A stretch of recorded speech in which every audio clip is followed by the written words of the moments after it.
Train যাত্রীদের পকেটে কোপ। ঢাকা চট্টগ্রাম সহ ৬ রুটে বাড়ল ভাড়া। জেনে নিন নতুন রেট।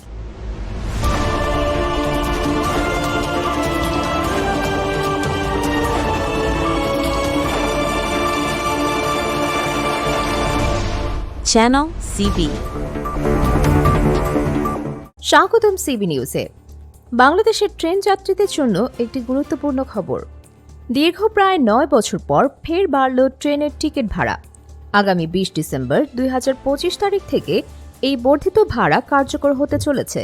তবে ভাড়া বৃদ্ধি করা হয়েছে কিছুটা ভিন্ন পথে।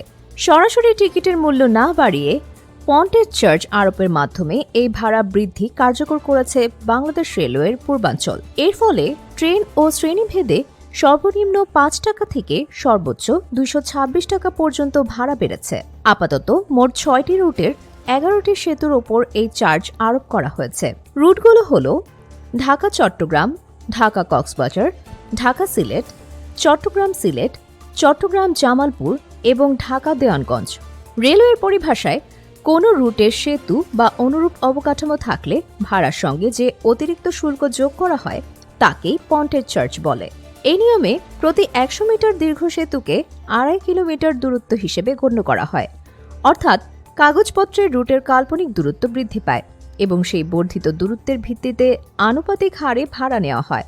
লোকসান কমাতে এবং রাজস্ব বাড়াতে চলতি বছরের মে মাসে বাংলাদেশ রেলওয়ের পূর্বাঞ্চল এই পন্টেজ চার্জ আরোপের মাধ্যমে ভাড়া বাড়ানোর উদ্যোগ নেয়। ২৫ মে রেলওয়ের মহাপরিচালকের কার্যালয়ে রেল সচিব মোহাম্মদ ফাহিমুল ইসলামের সভাপতিত্বে এক বৈঠকে সরাসরি টিকিটের দাম না বাড়িয়ে ১০০ মিটারের চেয়ে বেশি দীর্ঘ সেতুর জন্য পন্টেজ চার্জ সমন্বয় করার পরামর্শ দেওয়া হয়। এরপরেই এই সিদ্ধান্ত চূড়ান্ত হয়। এর আগে রেলওয়ে সর্বশেষ ভাড়া বাড়িয়েছিল ২০১৬-১৭ অর্থ বছরে। গত ২৫ নভেম্বর উপপরিচালক শাহ আলম স্বাক্ষরিত এক চিঠিতে ২০ ডিসেম্বর থেকে নতুন ভাড়া কার্যকর করার নির্দেশনা দেওয়া হয়। কনজিউমার্স অ্যাসোসিয়েশন অব বাংলাদেশের সহসভাপতি এস এম নাজির হোসেন জানিয়েছেন, এই সময় ট্রেনের ভাড়া বাড়ালে তা যাত্রীদের উপর অতিরিক্ত চাপ সৃষ্টি করবে।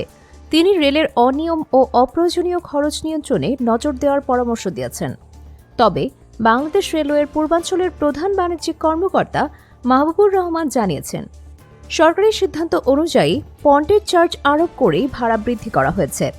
তিনি বলেন, বর্ধিত রাজস্ব মূলত ১০০ মিটারের বেশি দীর্ঘ পুরনো সেতুগুলোর রক্ষণাবেক্ষণ খরচ মেটাতে ব্যবহার করা হবে। ২০ ডিসেম্বর থেকে কার্যকর হতে যাওয়া এই ভাড়া বৃদ্ধি নিয়ে আপনার কি মতামত তা আমাদের কমেন্ট বক্সে জানাতে পারেন।